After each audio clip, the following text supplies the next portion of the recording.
It's not hard to tell from the frontage of this block of flats that the building was once a cinema. The Picturedrome it was called. It was Hitchin's first permanent cinema, and it opened here in Ickleford Road in 1911. A few weeks after the opening, the film that's contained in this rather battered can caused a local sensation when it was shown here, when hundreds of people flocked to the cinema to see themselves on the screen in moving pictures for the very first time.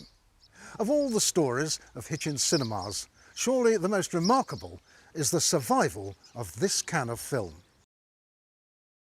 The first Picturedrome where the film was shown was single-storey.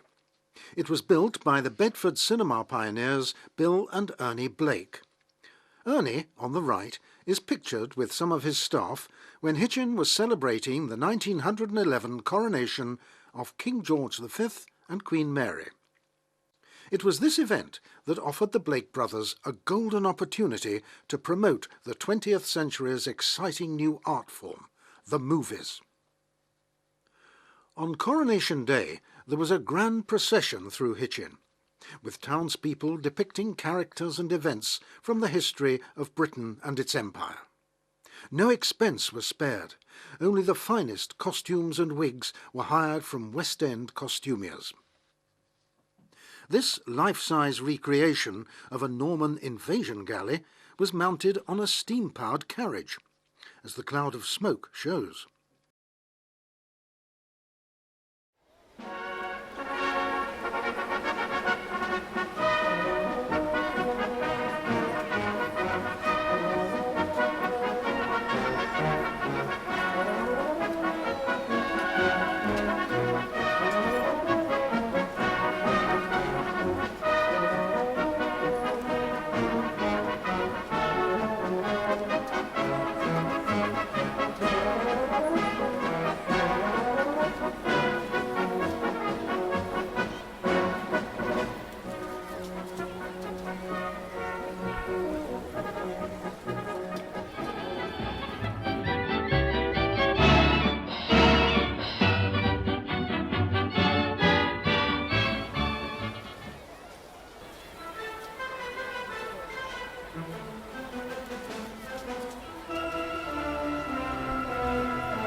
This is a rare sight, people in Hitchin being subjected to a Nazi salute. It occurred on the sports field of the Boys' Grammar School, now Hitchin Boys' School, in April 1935, when a German hockey team from Frankfurt played the school's first 11. When published in the local paper, the picture attracted little more than passing interest. Hitler had been in power only 2 years, and although Nazi persecution of the Jews had already begun, it was some time before people here became fully aware of the true evil and the threat that the salute represented.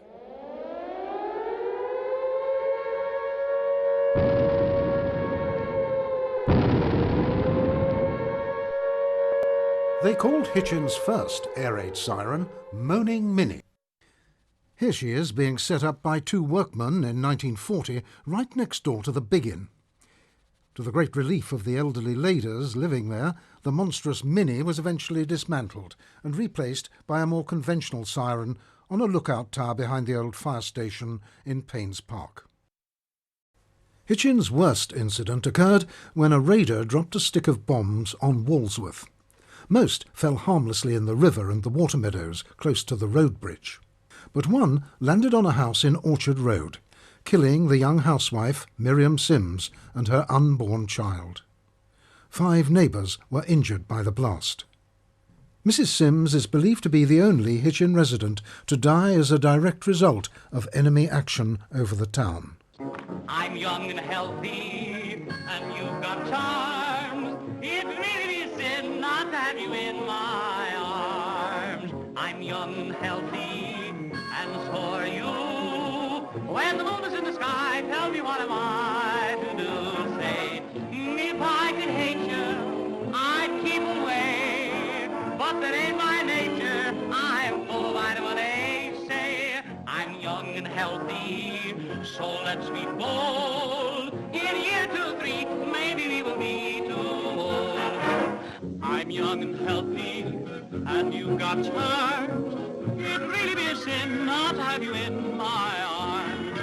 I'm young and healthy, and so are you. When the moon is in the sky, tell me what am I to do? If I could hate you, I'd keep away. But that ain't my nature, I'm full of vitamin A. Say, I'm young and healthy, so let's be bold.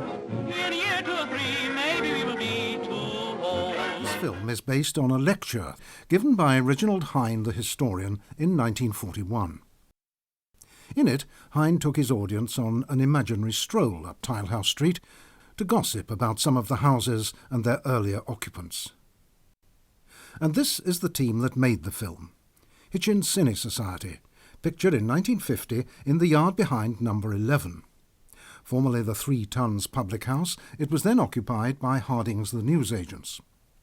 Tilehouse Street begins here at the Priory entrance, which in the 1950s still had its big gates and wall, well shaded by what Hine called those marvellous plane trees that have stood like sentinels guarding the threshold of the street since the time of the Civil War.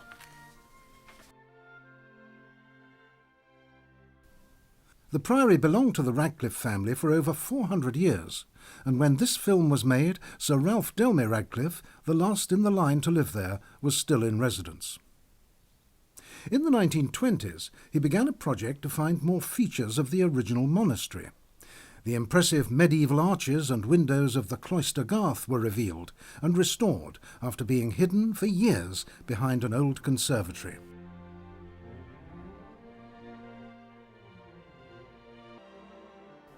As the visitors leave, one imagines this to be the route famously taken by Richard Lucas of Tilehouse Street one dark night after enjoying an exceedingly good dinner at the Priory. Having had a surfeit of fine claret and port, he somehow made his way home and fell into bed. Next morning, a note arrived from the squire, inviting Mr. Lucas to come and collect his lantern, and asking if he could kindly return the parrot cage he had taken by mistake.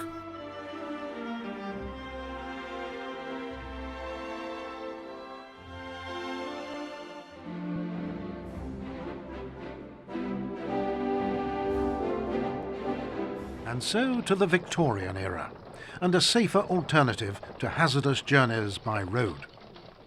In August 1850, John Kershaw's stagecoach, Perseverance, made its final run from London to Hitchin. Our main transport link with the capital had been displaced by the arrival of the railway. In 1951, this coach, believed to be Kershaw's, was still in Hitchin, being cared for by Royston Sanders, whose family had run the town's famous coach-building works in Walsmouth Road. Its appearance was one of the highlights of the pageant. At the same time, this recreation of an early steam train was a triumph for Hitchin Model Engineering Club. They built the carefully researched replica over a tractor and trailers lent by local farmers. Complete with belching smoke and steam whistle and preceded by the obligatory man with the red flag. This was another moment that drew spontaneous applause. There was an embarrassing incident on the train's inaugural journey when a coupling snapped and the driver set off unaware that he had left half the carriages and scores of passengers behind. The incident actually happened between Nebworth and Stevenage, but only a spoiled sport would object to allowing a bit of dramatic licence to end this episode with a smile.